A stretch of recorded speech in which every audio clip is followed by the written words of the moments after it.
Assalamu alaikum my lovely viewers. Welcome back to my channel Bilkis Lifestyle UK. Khaiki lasun জানাইবা comment করে আশা করলাম ভালো আছেন সবু তো আমরাও আছি আলহামদুলিল্লাহ এখন আল্লাহ রাখছেন বালা তো আজকে আবার নর্মাল দিনের মতো একটা নতুন একটা ব্লগ লই আইলাম সবার সামনে আশা করি সবার ভালো লাগবো আজকে চিকেন লেগ বোনা করমু আর ঠেঙ্গার তরকারি ফাঁক করমু আর মাছের ডিম ফাঁক করমু তো দেখতে পারো সবটা রেডি করে লিছি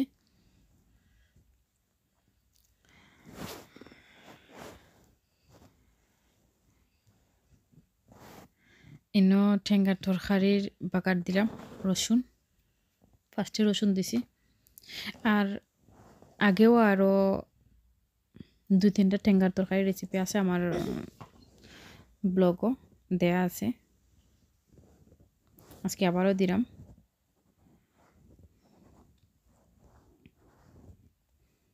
তো আশা করলাম খার কিলা লাগছে কমেন্ট করে জানাইবা কারণ আমি মানে এক্সট্রা কিছু রেডি করিয়া বা এক্সট্রা কোনো রেসিপি সবরে আমি আসলে আমার সব ভিউয়ার্সরা দেখাই না বা দেখাইতে পারি না দেখাই না ইচ্ছা হইলেও আসলে আমি দেখাইতে পারি না বিকজ আমার ছোটো ছোটো বেবি না শুনতো সো এক্সট্রা কোনো রেসিপি বানাইতে গেলে আমার একটু প্রবলেম হয়ে যায় বাচ্চান্তর লাগে বুঝছেন নি তো আমি দেখতে পারি চিকেন বোনা করমু তো আমি সব মশলা দিলাইছি মশলার পরিমাণটা আমি কইছি না সব মশলা বলতে মরিচ ধনিয়া আর হলুদ পাউডার আর জিরা পাউডার আদা রসুন পেঁয়াজ তো মশলার পরিমাণটা কইছি না বিকজ মশলা কিন্তু সবে একলা খান না বা একরকম খান না বলতে কেউ কম খান কেউ বেশি খান তার লাগে আমি পরিমাণটা কইছি না আসলে আসলে মশলাটা যার যে পরিমাণ মতো যার দিলাই বা তো মশলাটা কিন্তু হয়ে গেছে এখন আমি একটা টমেটো ফাটিয়ে দিলাইলাম আর চিকেন লেগটা এখন দিলাইম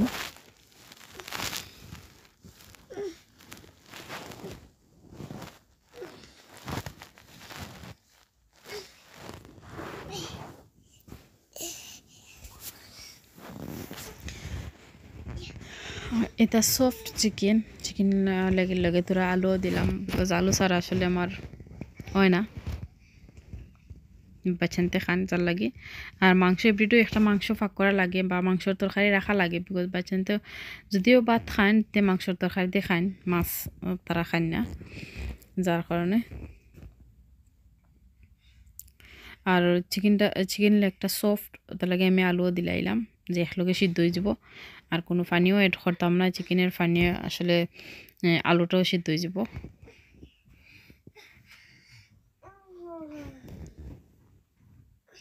আর দেখতে পারেন ইনো পেঁয়াজ রসুন দিলাইছি ইনো ডিম বোনা করবো মানে মাছের ডিম ছড়িয়েছে আসলে ইগনোর করবা মানহা আমার দ্বারা মাত্রা টান একটু ডিস্টার্ব দিরা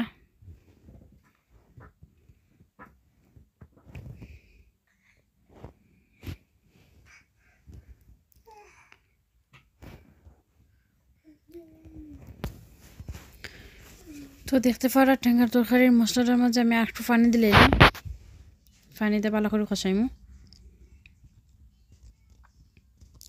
তার খেয়ে টেঙ্গার তরকারি ভালো ফাইন কমন করে জানাইবা আমার তো ভালো লাগে যার লাগে আসলে আমিও সামটাইম ফাঁক করি আর ইনো মাছের ডিম ফাঁক করমু পেঁয়াজ আর রসুন ব্রাউন হয়ে গেছে সো আমি তোরা মশলা দিলাইরাম হলুদ পাউডার আর ধনিয়া পাউডার মরিচ পাউডার হাফ চামচ আর কাঁচামরিচ দিমু আর একটা টমেটো কাটিয়ে দিমু তো দেখতে পারা কাঁচামরিচ আর টমেটো আমিও দিলাইছি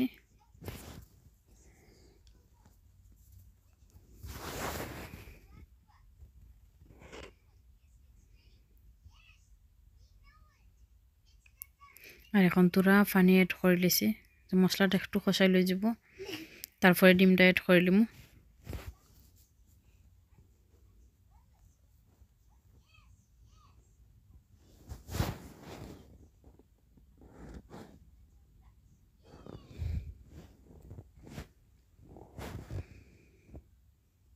তো দেখতে পারা ডিম মশলা হয়ে গেছে কষাই এখন আমি ডিমটা দিলাইমু আর দিন বালা আছিল সো রোদ দেখা যায়, সুন্দর লাগে আসলে। আমার কুকারও রোদ দেখা যায়।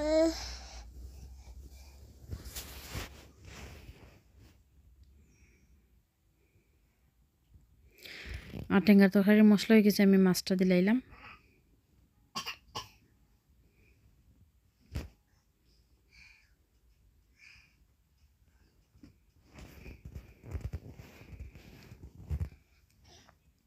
আর খার কিলা লাগছে প্লিজ কমেন্ট করে জানাইবা, খে কিলা খার কিলা লাগছে, আর খে টেঙ্গার তরকারি ভালো পান, প্লিজ কমেন্ট করে জানাইবা।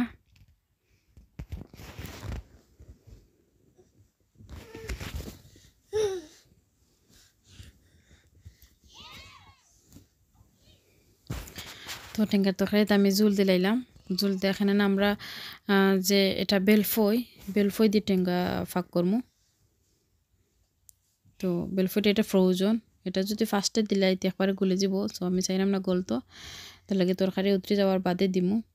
আর চিকেনটাও দেখতে পারা, চিকেন আলু সিদ্ধ হয়ে গেছে, নামানোর সময় গেছে।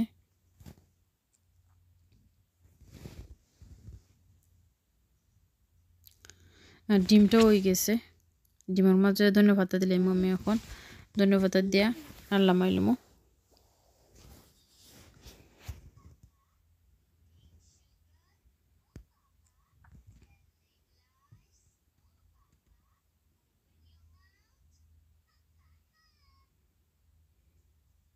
ডিমটা কিন্তু খুবই মজা হয়েছে, আমি যদিও খাওয়ার বাদে বজবার দিলাম, আর খুব বেশি মজা হয়েছে। আমি জেলা ফাঁক করছিলাম, আপনারা চাইলে দেখতে পারেন ট্রাই করে। আর টেঙ্গার তরকার মাঝে আসলে জুল দিছি, গোস টেঙ্গার তরকারি জুল হইলে আসলে আমার ভালো লাগে, তার লাগে। তো আমি বেলফই দিলাইছি টেঙ্গার তরকারি। আর চিকেনটা হয়ে গেছে, চিকেনের আগুন এখন অফ হইলে মোর ডিমও হয়ে গেছে। আর টেঙ্গার তরকারিটা আর একটু জাল হইব, তারপরে নামাইলাম। আশা করি আজকের ব্লগটা সবের ভালো লাগবো। আর কার কে লাগছে ডেফিনেটলি কমেন্ট করে জানাইবা। সব ভালো থাকবা, সবে লাগে দোয়া করবা। ওকে, আল্লাহ হাফেজ, আসসালামু আলাইকুম।